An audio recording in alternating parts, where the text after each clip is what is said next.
آپ کے علم میں ہوگا کہ اس وقت دنیا کی کل آبادی سمجھی جاتی ہے 6 ارب یعنی 600 کروڑ. اس میں کم سے کم 120 کروڑ مسلمان ہیں امت مسلمہ. گویا کہ ہر 5واں انسان جو ہے دنیا میں وہ حضور صلی اللہ علیہ وسلم کا کلمہ پڑھتا ہے. اتنی بڑی تعداد.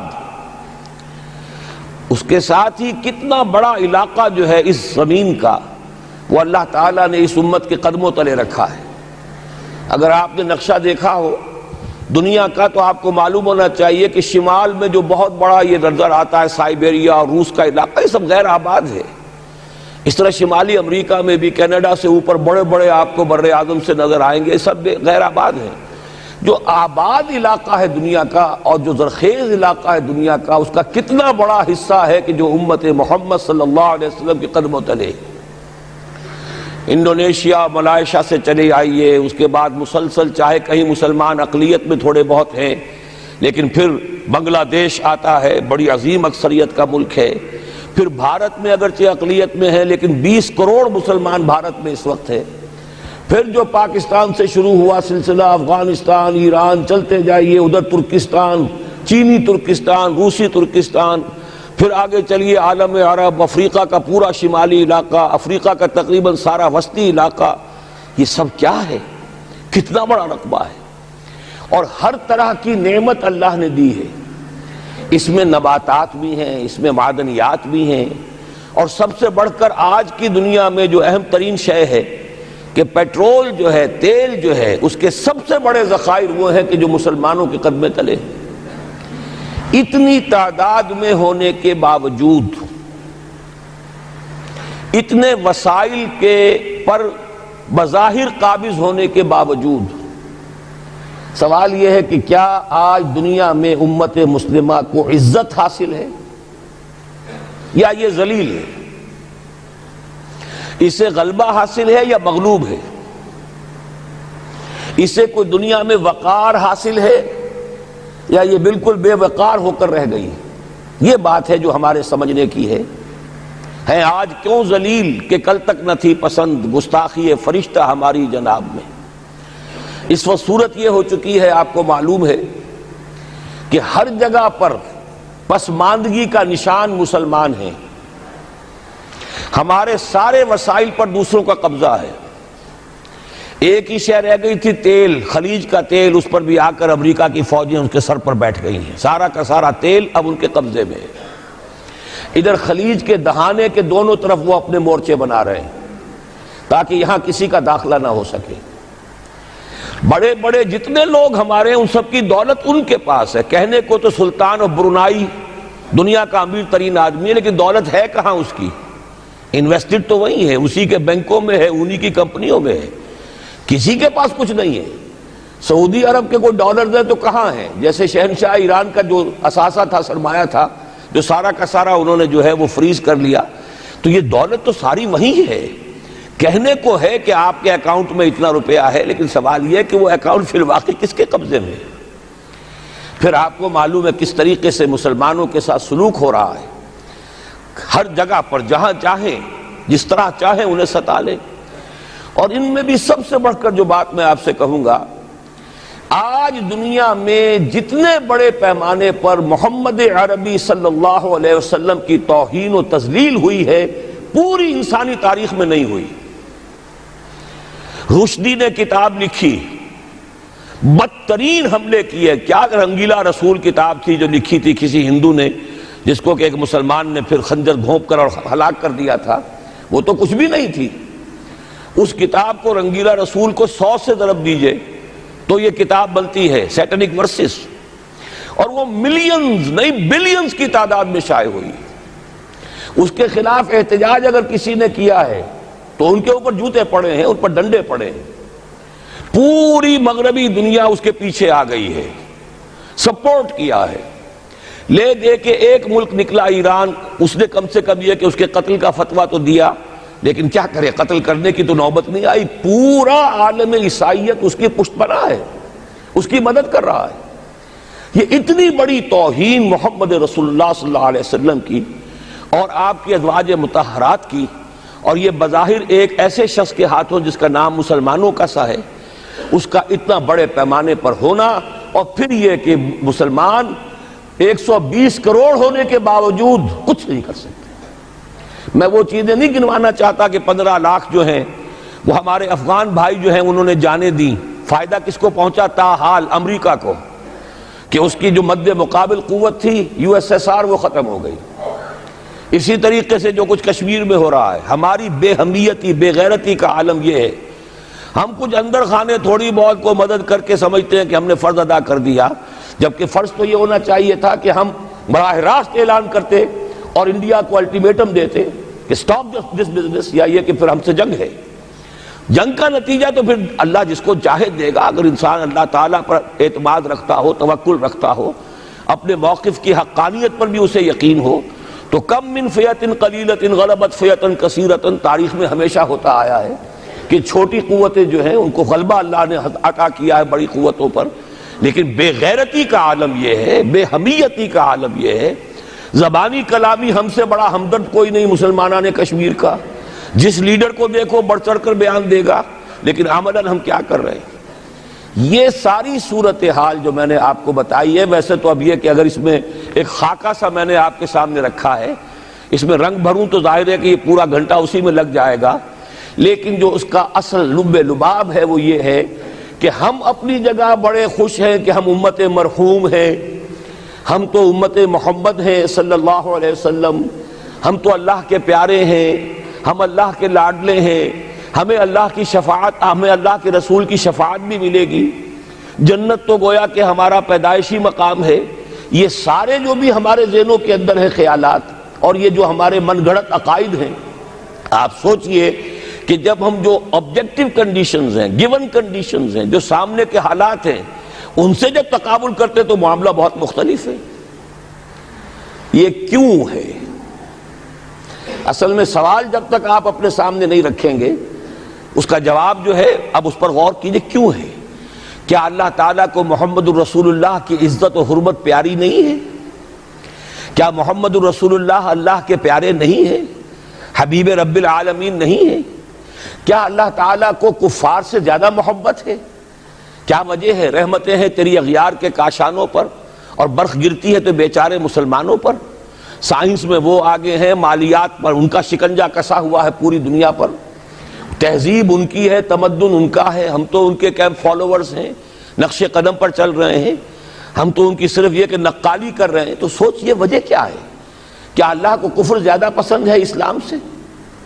کیا اللہ کو محمد الرسول اللہ صلی اللہ علیہ وسلم کی عزت و حرمت کا کوئی خیال نہیں؟ سوچنے کی بات ہے۔ ظاہر بات ہے کہ ان سوالات کا جواب تو ہاں میں آپ نہیں دے سکتے، یقیناً ایسا نہیں ہے۔ بہرحال وہ کافر ہیں، وہ اللہ کو نہیں مانتے، اللہ کے رسول کو نہیں مانتے، چلیے اللہ کو کسی نام سے مان لیا، گاڈ کہہ دیا، لیکن اللہ کے رسول کو تو نہیں مانتے۔ ایمان کا سارا دار و مدار تو رسالت پر ہے، اللہ کے اس کلام کو تو نہیں مانتے، اور اس کے باوجود ان کے لیے عزت ہے۔ رحمتیں ہیں تیری اغیار کے کاشانوں پر، برف گرتی ہے تو بیچارے مسلمانوں پر۔ یہ ایک لمحہ فکریہ ہے، یہ سوچنے کی بات ہے کہ ایسا کیوں ہے۔ اس کا جو جواب میں آپ کو دوں گا وہ ذرا سا کڑوا جواب ہے۔ نوارا تلخ ترمیزن چو ذوق نغمہ کمیابی، بات کہنی پڑتی ہے جب تک کہ کڑوی بات کہی نہ جائے، حقائق کو دیکھنے کی جرت پیدا نہ کی جائے، مواجہہ نہ کیا جائے، فیکٹس کو فیس نہ کیا جائے، اس وقت تک بات صحیح نہیں ہوگی، اور نہ ہم صحیح تشخیص کر سکیں گے، نہ صحیح تجویز کی طرف ہمارا ذہن منتقل ہوگا۔ میں بہت سخت بات کہہ رہا ہوں، آج آسمان کے نیچے اس زمین پر عذاب الہی میں گرفتار امت مسلمہ ہے۔ بالفعل آج ہم امت مرحومہ نہیں ہیں، رحمت والی امت نہیں ہے، امت معذبہ ہیں۔ آج ہم پر اللہ کا عذاب ہے۔ وہ کیوں ہے؟ دیکھیے اللہ کا قانون یہ ہے، اور یہ اللہ کی سنت ہے، میں نے اپنی ایک کتاب میں اس پر مفصل بہت مضمون لکھا ہے، قرآن کا قانون عذاب۔ ایک عذاب تو آیا کرتا تھا ان قوموں پر جن کی طرف اللہ رسول بھیجتا تھا، اِنَّا أَرْسَلْنَا نُوحًا إِلَىٰ قَوْمِهِ، اگر رسول کی بات مان لی تو قوم کے لیے بہت خوشحالی ہے، مبارکباد ہے، اللہ کی رحمتوں کے سائے ہیں، اور نہیں مانی تو بربادی ہے، تباہی ہے، خاتمہ ہے۔ پوری قوم نوح غرق کر دی گئی، پوری قوم عاد ختم کر دی گئی، حضرت ہود کو نہیں مانا۔ پوری قوم سمود ختم کر دی گئی، حضرت صالح کو نہیں مانا۔ عمورہ اور صدوم کی بستیاں ختم کر دی گئی، حضرت لوط کو نہیں مانا۔ آل فرعون غرق کر دیے گئے، حضرت موسیٰ کو نہیں مانا۔ مدین کے علاقے کو تباہ کر دیا گیا، حضرت شعیب کو نہیں مانا۔ یہ بات سمجھ میں آ گئی؟ لیکن جب سے نبوت اور رسالت کا سلسلہ ختم ہوا، اس قسم کا عذاب اب دنیا میں نہیں آ سکتا۔ وَمَا كُنَّا مُعَذِّبِينَ حَتَّى نَبْعَثَ رَسُولًا، ایسا عذاب ہم نہیں بھیجتے رہے جب تک کہ رسول کو نہ بھیج دیں۔ رسول آ گیا، اس نے حق کو بیان کر دیا، بات کو کھول کھول کر مبرہن کر دیا، ہر چیز واضح کر دی، کوئی مغالطے کا امکان نہ رہا۔ جاء الحق وزهق الباطل، ہر شے جو ہے دودھ کا دودھ، پانی کا پانی جدا ہو گیا۔ اب بھی جس نے نہیں مانا تو معلوم ہوا اس میں کوئی خیر نہیں ہے، اب خیر کا فقدان ہے۔ تو اس قوم کو جیسے کہ آپ باغ کے اندر جھاڑو دے کر جب بھی کوئی آندھی چلے تو پتے گرے ہوئے ہوتے ہیں، ان پتوں کو ایک جگہ جمع کر کے دیاسلائی دکھا دیتے ہیں تاکہ یہ پتے جو ہیں یہاں پر بدزیبی کا ذریعہ نہ بنے، تو پوری قوم ہلاک، کالم یغنوا فیہا، ایسے ہو گئے جیسے تھے ہی نہیں۔ یہ عذاب اب نہیں آئے گا، اس لیے کہ آخری نبی، آخری رسول محمد الرسول اللہ صلی اللہ علیہ وسلم۔ اب آج جو عذاب آتا ہے، دیکھیے کافروں کے لیے عذاب اصل میں آخرت میں ہے۔ دار العذاب، دار الجزا، وہ تو آخرت ہے، یہ تو دار الامتحان ہے۔ اب جو عذاب آتا ہے وہ اس قوم پر جو ہو تو حامل کتاب الہی، شریعت خداوندی کی کسٹوڈین، اللہ کے رسول کی نام لیوا، اس کے ساتھ عشق کا دعویٰ کرنے والی، عمل اس کے برعکس ہو۔ حالانکہ اللہ نے اگر اسے وہ مقام دیا، اللہ نے اس کی طرف رسول بھیجا اور اسے رسول کے امتی بننے کا شرف عطا کیا، اسے اپنا کلام دیا، کتاب دی، اسے اپنی شریعت دی، تو کس لیے دی؟ تاکہ اس پر خود بھی عمل کریں، اسے دوسروں تک بھی پہنچائیں۔ وہ گویا کہ اس روئے ارضی پر وہ امت، وہ قوم اللہ کی نمائندہ قوم ہوتی ہے، ریپرزنٹیٹو ہوتی ہے۔ اے انسانوں، ہمارے پاس ہے تمہارے خالق اور مالک اور پروردگار کا قانون، ہمارے پاس ہے اس کی ہدایت، ہمارے پاس ہے اس کی کتاب، ہمارے پاس ہے اس کے رسول کا اسوہ۔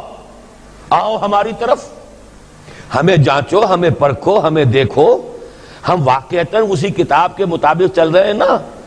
دیکھ لو ہم جو کہتے ہیں وہی کرتے ہیں نا؟ وہی بات تو نہیں ہے کہ لما تقولون ما لا تفعلون، کبر مقتا عند اللہ ان تقولوا ما لا تفعلون۔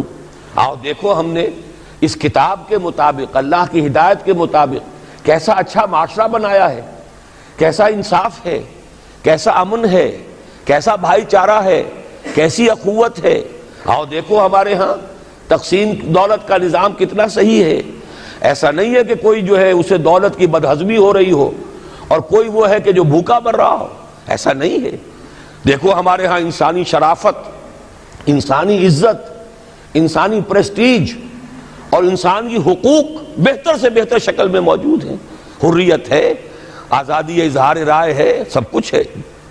یہ کام اگر وہ امت کرے تو اس سے زیادہ خوش نصیب کوئی نہیں۔ پھر دنیا میں اس کو غلبہ ہوگا، دنیا کی خلافت اس کو دی جائے گی، دنیا کی امامت اس کو دی جائے گی، دنیا کی قیادت اس کو دی جائے گی۔ جیسے کبھی اقبال نے کہا تھا کہ سبق پھر پڑھ شجاعت کا، عدالت کا، صداقت کا، لیا جائے گا تجھ سے کام دنیا کی امامت کا۔ لیکن پھر وہی سبق پڑھنا پڑے گا جو صحابہ کرام نے پڑھا تھا۔ جب صحابہ کرام نے وہ سبق پڑھا تھا تو دنیا کی امامت اللہ نے ان کو عطا کی تھی کہ نہیں کی تھی؟ اگر تو اس کے مطابق عمل ہے تو ان سے زیادہ اللہ کو محبوب کوئی نہیں، اور اگر طرز عمل برعکس ہو جائے، کہیں کچھ اور کریں کچھ اور، کہیں یہ کہ قرآن پر ہمارا ایمان ہے اور اس کے قانون کو نافذ نہ کریں، کہیں یہ کہ ہماری تو محبوب ترین شخصیت محمد ہیں اور ان کی سنت کے اوپر عمل نہ کریں صلی اللہ علیہ وسلم. قرآن نے جس شے کو حرام کیا ہے اس کا استعمال کر رہے ہوں. اگر طرز عمل یہ ہو اور یہ طرز عمل اس حد کو پہنچ جائے کہ دنیا تانے دے یہ مسلمان کہاں اسلام دنیا میں ہمیں دکھاؤ, کہاں اسلام ہے؟ یہ مسلمان کیا اسلام پر کاربند ہیں؟ جارج برنارڈ شاہ نے کہا تھا کہ میں جب قرآن پڑھتا ہوں تو محسوس کرتا ہوں اس سے بہتر کتاب کوئی ممکن نہیں, لیکن جب مسلمانوں کو دیکھتا ہوں تو محسوس کرتا ہوں ان سے زیادہ ذلیل قوم دنیا میں کوئی نہیں. یہ کنٹراسٹ ہے جو ہم اپنے وجود سے پیش کر رہے ہیں. کیا اس کی وجہ سے لوگ اسلام کی طرف راغب ہوں گے یا اسلام سے متنفر ہوں گے؟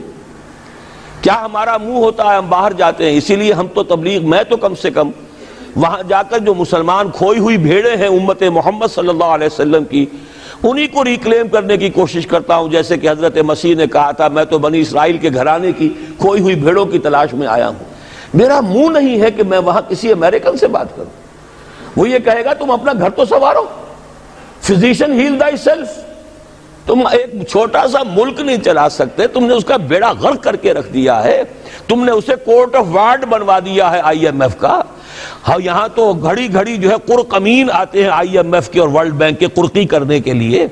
ہر روز ایک نئی قرقی ہو رہی ہے, ہر روز جو ہے آج پھر گاڑیوں کا کرایہ بڑھ رہا ہے, بجلی کا کرایہ قرقی ہو رہی ہے. عوام کے اندر جو بھی راہ رہ گیا اسے بھی چوسنے کا اور کشید کرنے کے لیے. ایک حکومت کو گرا دو, وہ تو بدنام کر دی گئی, دوسری حکومت لے آؤ اس کے ہاتھوں کچھ کام کروا لو, وہ بدنام ہو جائیں گے تو ان کو بھی ہٹا دینا. ان کا کیا کھیل ہے؟ یہ کھیل کھیلتے رہیں گے اور اس میں یہ ہے کہ اپنی قرقیاں کرتے چلے جاؤ. یہ حال اب کیا میرا منہ ہے کہ میں جا کر وہاں بات کروں؟ تم اپنے گھر کو دیکھو, تم اپنے ملک کو دیکھو. ایک وہ ہے جنہیں تصویر بنا آتی ہے, ایک تم ہو کہ لیے اپنی بھی صورت کو بگاڑ. ایک ہی ساتھ تم آزاد ہوئے تھے, ہندو بھی تھے کہ نہیں تھے. انہوں نے اس ملک کو بنایا ہے, اپنی معیشت کو, اپنی اکانومی کو اپنی بنیادوں پر, اپنے پاؤں پر, اپنے پیروں پر کھڑا کیا ہے. آج جو ہے وہ ایک منی سپر پاور بن چکا ہے.